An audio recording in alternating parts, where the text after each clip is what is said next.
வணக்கம் சார். வணக்கம் sir. Sir இப்போ நீங்க திருச்சியில இருக்கீங்க. உங்கள ஆ. வந்துட்டு ஹவுஸ் அரெஸ்ட் பண்ண காரணம் என்ன சார்? நாங்க ஆக்சுவலி வந்து ஊடக பிரிவுல இருக்கேன் சார். ம். நான் வந்து ஆர்கனைசேஷன் பண்ணிட்டு இருக்கிறேன். எங்க பிரிவு சம்பந்தமா எல்லாரும் நாங்கெல்லாம் அழைச்சிட்டு போறதுக்கோசரம்.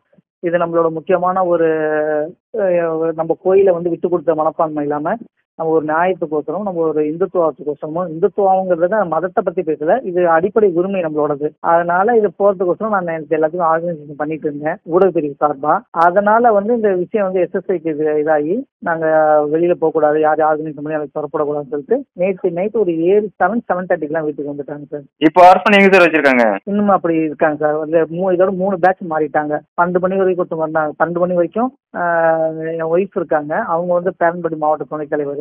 அதனால ரெண்டு லேடிஸ், 2 பெண் போலீஸ், ஒரு ஆண் போலீஸ்.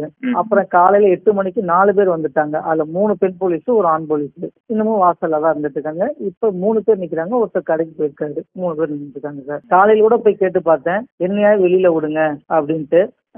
அதுக்கும் வந்து இல்ல சார், எங்களோட சூழ்நிலை அப்படி, எங்களை புரிஞ்சுக்க, உங்களோட நாங்க தான் ரொம்ப கஷ்டப்படுறோம், நாங்க என்ன செய்ய முடியும், அவங்க சொல்றதான் நாங்க கேட்க முடியும், எங்களுக்கு இதுல உடன்பாடு இல்லதான் அப்படின்னு அவங்க சொல்றாங்க. நம்ம அப்புறம் அவங்களுக்கு இடங்கள்லாம் நம்ம தொந்தரவாக இப்போ காவல்துறை தொந்தரவு செய்யக்கூடாது, அவங்க ப்ளீஸ்னு வார்த்தையை சொல்லும் போது நம்மளால ஒன்றும் செய்ய முடியல.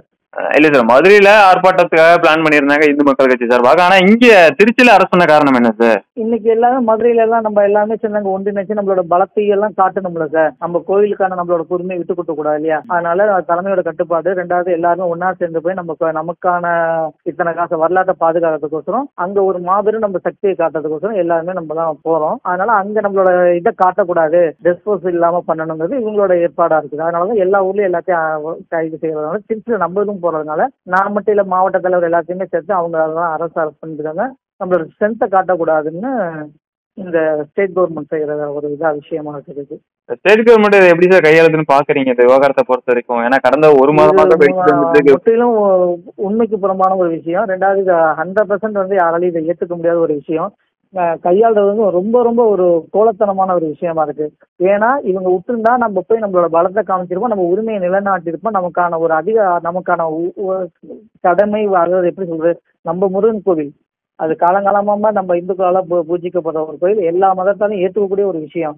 ஆனா எங்க நம்ம ஸ்ட்ரென்த்தை காமிச்சிருவோம், எங்க பிஜேபி அவங்களோட இதை காமிச்சிருவாங்கன்னு தனிப்பட்ட முறையில் நம்மளை வஞ்சன்ஸ் பண்றதுக்கோசம் நம்ம மேல ஒரு பழிவாங்க நோக்கத்தோடையும், அதுலயே அந்த குறிப்பிட்ட அந்த மதுரையில இருக்க ஒரு சிற்பத்தை அந்த MLA Navas Kani plus Ramanathapuram MLA இவங்கெல்லாம் சேர்ந்து ஒரு அந்த முஸ்லீம் மதத்தினர்லாம் சேர்ந்து ஆளுங்கட்சியோட இன்ஃபுளுயன்ஸ்ல அவங்களோட கையில எடுத்துக்கிட்டு அவங்க மூலியமா நம்மளெல்லாம் அடக்குறாங்க சார். இது வந்து ஒரு சிறுபான்மையின ஓட்டை தக்க வச்சுக்கிறதுக்கோசரம் இது ஆளுங்கட்சி செய்யற ஒரு பெரிய பெரிய ஒரு நம்ம பேஸ், நம்ம தமிழ்நாட்டோட மக்களோட கொடுமையை வந்து ரொம்பவும் சோதிக்கிற மாதிரி இருக்குது சார். ஒரு சாதாரண ஒரு சிறுபான்மையின ஓட்டுக்கோசரம் ஒரு இந்துத்துவ எதிர்ப்பு சம்பாதிக்கிறாங்க.